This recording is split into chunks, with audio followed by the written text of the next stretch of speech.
میرا نام عطاء الرحمن اور آپ دیکھ رہے ہیں عطاء بخاری یوٹیوب چینل۔ قرآن کریم کی مسلسل ایکسپوزیشن کے سلسلے میں ہم آج سورہ البقرہ کی آیت نمبر 85 آپ کے سامنے رکھ رہے ہیں۔ تو پیچھے سے بنی اسرائیل کی بات ہو رہی تھی جو ہم نے 83 اور 84 آیات کے اوپر جو ہم نے ویڈیو کیا تھا، اس میں ہم نے آپ کو بتایا تھا کہ بنی اسرائیل نے جو اللہ سے عہد کیا تھا اس کی ڈیٹیل آپ کو ان ویڈیوز میں مل جائے گی۔ تو اب انہوں نے اس آیت کے اندر قرآن یہ بتا رہا ہے کہ انہوں نے ان جتنے بھی عہد کیے تھے اللہ سے، تو وہاں پر یہ بھی بتایا کہ انہوں نے اس کی روگردانی کی، اس کی وائلیشن کی۔ اب آگے پھر ان کی مزید ڈیٹیل دے رہا ہے کہ کس طرح سے انہوں نے روگردانی کی۔ تو اس ویڈیو میں آج ہم یہ دیکھتے ہیں۔ قرآن کہہ رہا ہے آیت نمبر 85، ثم انتم ہؤلاء تقتلون انفسکم، پھر تم ہی وہ ہو کہ یہ تم ہی ہو کہ انہوں نے تقتلون انفسکم کہ تم نے اپنے لوگوں کو قتل کیا۔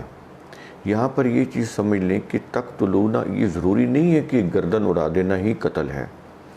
قتل کے عربی میں معنی یہ ہے کہ ان کی معیشت کو اتنا تنگ کر دینا کہ ان کا کوئی ارادہ اور اختیار تک نہ رہے، ختم ہو جائے ان کی کوئی قوت ارادی، ان کا کوئی اپنا ذاتی اختیار کہ وہ اپنی ذاتی مرضی سے کچھ کر سکیں، تو وہ سارا ان کا ارادہ اور اختیار جو ہے وہ بالکل سلب کر کے ختم کر دیا جائے۔ یہ بھی قتل کے ہی معنوں میں آتا ہے۔ تو گردن اتارنا یا فزیکلی کل کرنا یہ بھی ہے، اور اس طرح سے ان کا معاشی استحصال کر کے ان کو معاشی طور پر کمزور بنا کے ان کو بالکل ناکارہ بنا دینا کہ وہ کسی بھی حرکت کے قابل نہ رہیں، کسی بھی معاشی سرگرمی کے قابل نہ رہیں، اپنا ارادہ اور اختیار تک بھی وہ استعمال نہ کر سکیں۔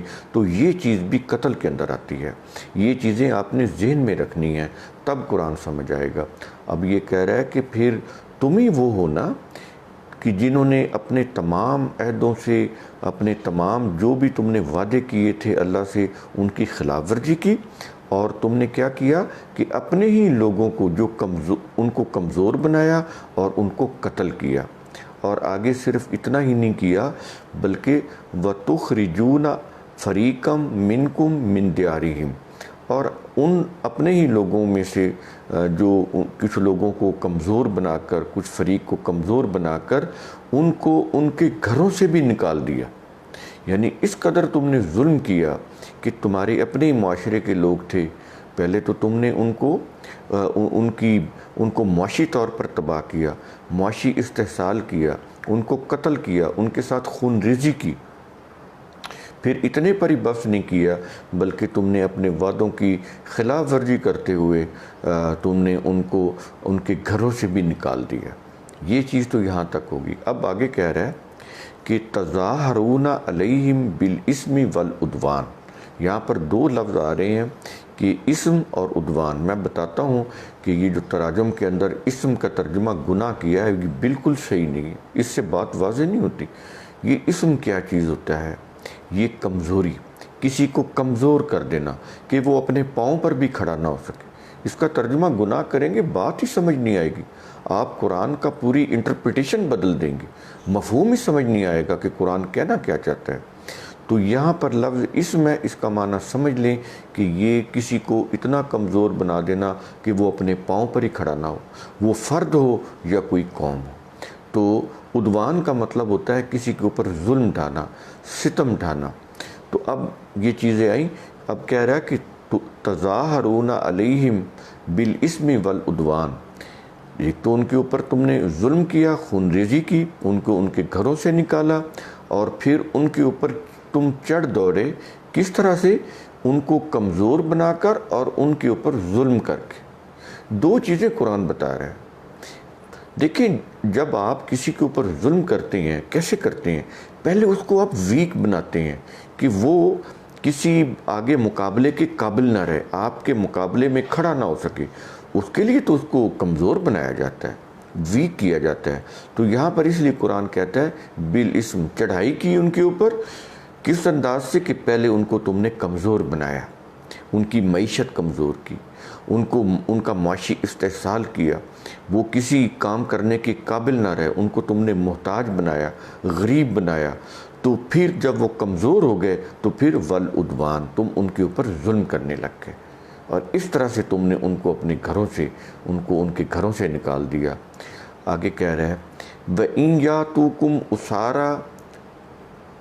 اب یہاں پر دیکھیں، اب یہاں قرآن کریم سرمایہ دارانہ سوچ کی بات کرتا ہے، کیپٹلزم کے خلاف بات کر رہا ہے، کیپٹلزم کی جو چیرہ دستیاں ہیں اس کو بے نقاب کر رہا ہے کہ سرمایہ دار، پیسے والے لوگ، طاقت والے لوگ، اقتدار والے لوگ کرتے کیا ہیں کہ پہلے خود لوگوں کو تباہ و برباد کرتے ہیں، ان کو کمزور بناتے ہیں، ان کے اوپر ظلم کرتے ہیں، ان کو ان کے گھروں سے نکالتے ہیں، ان کو بے کس اور مجبور بناتے ہیں، اس حد تک کہ وہ کسی کی محکومی میں چلے جائیں۔ جن کے اوپر اتنا ظلم ہو رہا ہوتا ہے، ڈیفینیٹلی وہ تو پھر کسی کی سلیو ہی بن سکتے ہیں، ان کی حالت تو پھر یہ ہو جاتی ہے۔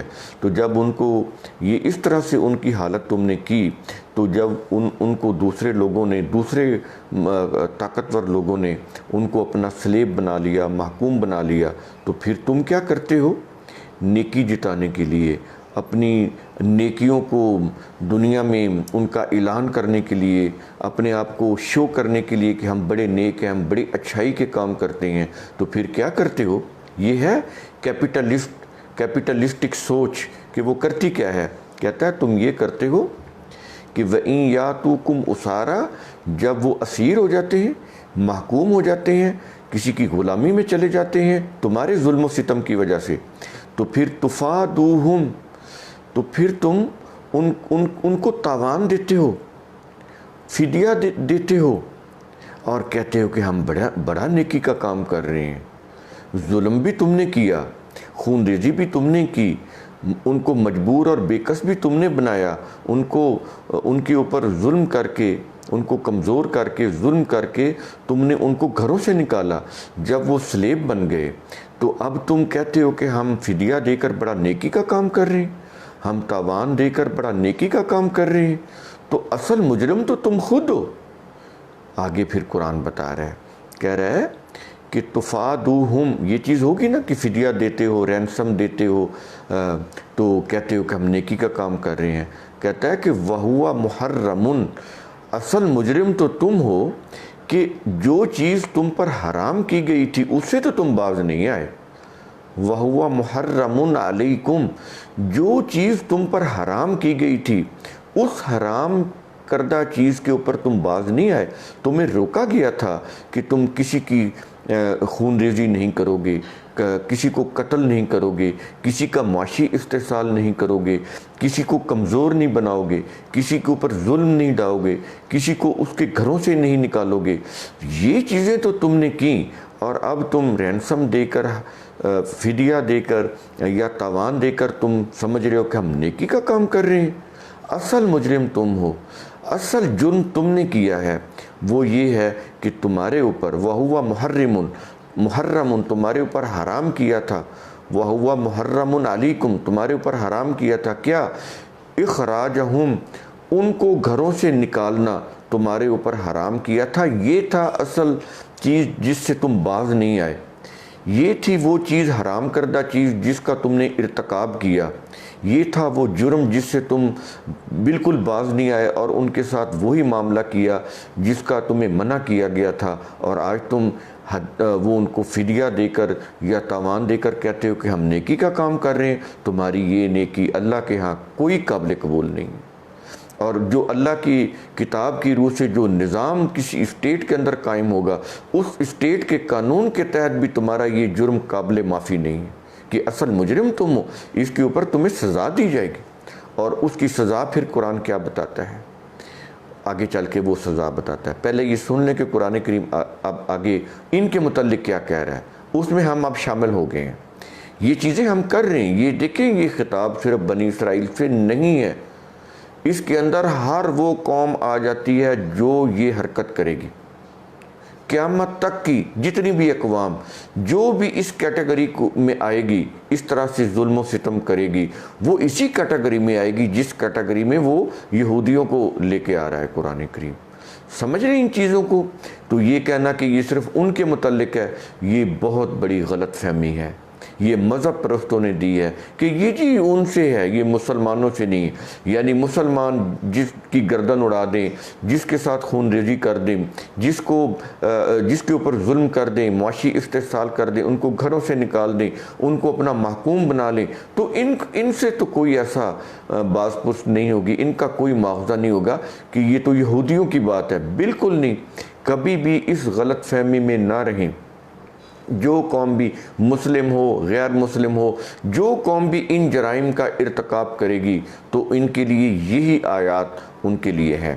تو اب یہ دیکھیں قرآن کریم میں یہاں پر کیا کہہ رہا ہے کہ اَفَتُؤْمِنُونَ بِبَعْضِ الْكِتَابِ وَتَكْفُرُونَ بِبَعْضِ، کہ تم کتاب کے کچھ حصے کے اوپر تو تم ایمان لاتے ہو جو تمہیں اچھا لگتا ہے، اور جو تمہارے مذہب، مسلک، نظریے یا آئیڈیالوجی کے خلاف ہوتا ہے تو تم اس کا انکار کر دیتے ہو۔ تو اس طرح کا تم سمجھتے ہو کہ ہم بڑا کتاب کو مان رہے ہیں، تو ایکچولی تمہارا ماننا کیا ہے کہ تم کتاب کا صرف وہ حصہ مانتے ہو جو تمہیں اچھا لگ رہا ہے، جو تمہارے جذبات کو اچھا لگ رہا ہے، اس کو تو تم مان لیتے ہو، لیکن تو جو تمہارے جذبات کے، مسلک کے، نظریے کے خلاف ہوتا ہے تو تم اس کا انکار کر دیتے ہو۔ کیا یہ ایمان ہے؟ اللہ کے نزدیک تمہارا یہ ایمان قابل قبول نہیں ہے۔ اور تمہاری سزا کیا ہے؟ قرآن کریم میں سزا کا لفظ نہیں ہے، قرآن کریم جزا کا لفظ استعمال کرتا ہے۔ جزا کے اندر سزا آ جاتی ہے، سزا سوسائٹی دیتی ہے، لیکن اللہ کے قانون میں جزا ہوتی ہے، سزا نہیں ہوتی۔ سزا سے تو انسان چھوٹ جاتا ہے، جزا سے انسان چھوٹتا نہیں ہے۔ برے عمل کی بری جزا اور اچھے عمل کی اچھی جزا۔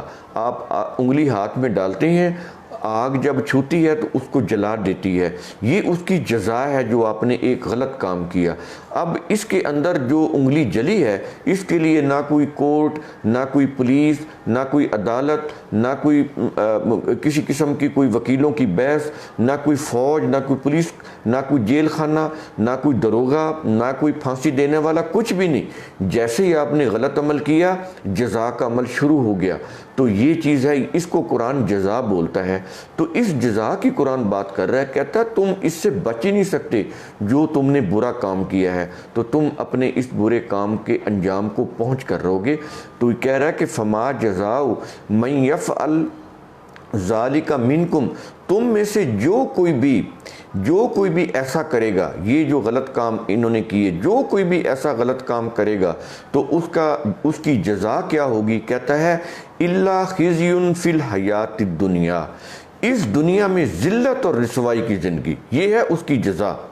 اب جب قرآن کا قانون کسی بھی اسٹیٹ کے اندر ہوگا تو ان لوگوں کی یہی سزا ہوگی، ذلت کی سزا ہوگی، ان کے اوپر رسوائی، ان کے اوپر ذلت طاری ہو جائے گی اس قانون کی روح سے۔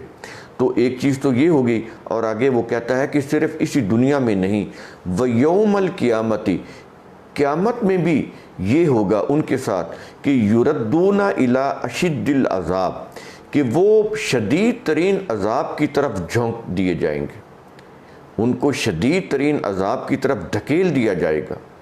یہ چیز ہے جیسے دھکے مار کے کسی چیز کو پھینک دیا جاتا ہے آگ کے اندر، ایسے یہ تمہارے ساتھ حشر ہوگا قیامت کے دن بھی، کہ تم نے ظلم کیا، ناانصافی کی، اور اوپر سے کیا کیا؟ کتاب کے وہ جو من پسند جو تمہیں حصہ نظر آیا اس کو اوپر ایمان لے آئے، اور جو کتاب کی وہ آیات جو تمہارے مذہب، نظریات کے خلاف جاتی تھی، ان سے تم نے منہ موڑ لیا، ان کی تم نے وائلیشن کی، اور اس کے اوپر پھر تم اپنے مذہب لے کر آ گئے، اپنی فقہ لے کر آ گئے، اپنی شریعتیں لے کر آ گئے۔ اس کا نتیجہ اس دنیا میں بھی ذلت کی زندگی، اور آخرت میں اشد العذاب، شدید ترین عذاب ہوگا جو کبھی ختم نہیں ہوگا، وہ پھر ہٹ نہیں سکے گا، کیونکہ وہاں پر تو فیصلہ ہو جائے گا فائنل، وہاں پر تو مہلت کا وقفہ ختم ہو جائے گا۔ تو یہ چیز ہے۔ اور آگے پھر قرآن کہہ رہا ہے وَمَا اللَّهُ بِغَافِلٍ عَمَّا تَعْمَلُونَ، تم جو بھی عمل کر رہے ہو تمہارے کسی بھی عمل سے اللہ غافل نہیں ہے۔ یہ نہ سمجھنا کہ اس کو خبر نہیں ہے یا اس کا قانون مکافات عمل تمہارے کسی عمل سے بے خبر ہے، تمہارے کسی ظلم سے بے خبر ہے، بالکل نہیں۔ ٹھیک ہے، تمہیں ارادہ اور اختیار دیا ہوا ہے، تم ظلم کر سکتے ہو، اس سے تمہارا ہاتھ پتھر کا بھی نہیں ہوگا، لیکن ہمارا قانون مکافات عمل وہ لگا ہوا ہے۔ جس طرح کا تم عمل کر رہے ہو، اچھا عمل کر رہے ہو، اچھا نتیجہ مرتب ہو رہا ہے۔ اگر تم غلط کام کر رہے ہو، غلط عمل کر رہے ہو، اس کا نتیجہ اس دنیا میں بھی مرتب ہو رہا ہے، اور آخرت میں تو پھر فائنل ڈیسیژن ہو جائے گا۔ اس میں تو وہ پھر ہٹنا ہی نہیں، وہ تو پھر ابدی ہوگا۔ آخرت میں جنت بھی ابدی ہے اور جہنم بھی ابدی ہے۔ اس میں یہ چیزیں یہودیوں والا کوئی عقیدہ نہیں ہے جو مسلمانوں میں آ گیا کہ چند دن وہ وہاں پر رہیں گے اور اپنی سزا بھگت کے واپس جنت میں آ جائیں گے۔ یہ یہودیوں کا، جیوز کا عقیدہ ہے، قرآن کے بالکل خلاف ہے۔ اس دنیا کے اندر ہی ہے، جو بننا ہے آپ نے بن گئے، اسی کے مطابق فیصلہ ہوگا قیامت کے دن۔ امید ہے یہ جو آیت ہے یہ بڑی قابل غور ہے، اس کے اوپر غور کریں گے، فکر کریں گے۔ قرآن کریم تدبر اور غور و فکر کی دعوت دیتا ہے۔ اس کی روح سے جب آپ حقائق کے اوپر غور کریں گے تو آپ کے اندر ایک ریشنلزم پیدا ہوگا، ریشنلی آپ چیزوں کو دیکھنے کے قابل ہو جائیں گے۔ تو آپ اپنا ان آیات کے اوپر خود غور و فکر کریں۔ دیکھیں، ہم تو آپ کو ایک گائیڈنس دے رہے ہیں، ایک قرآن کی ایک کانسیپٹ آپ کے اوپر کلیئر کرنے کی کوشش کر رہے ہیں، لیکن وہ کلیئر اس وقت ہوں گے جب آپ خود غور و فکر کریں گے۔ تو میرے ویڈیوز کو لائک کریں، شیئر کریں، میرا یوٹیوب چینل آپ اسے سبسکرائب کریں، بیل آئیکن بھی پریس کر لیں۔ شکریہ۔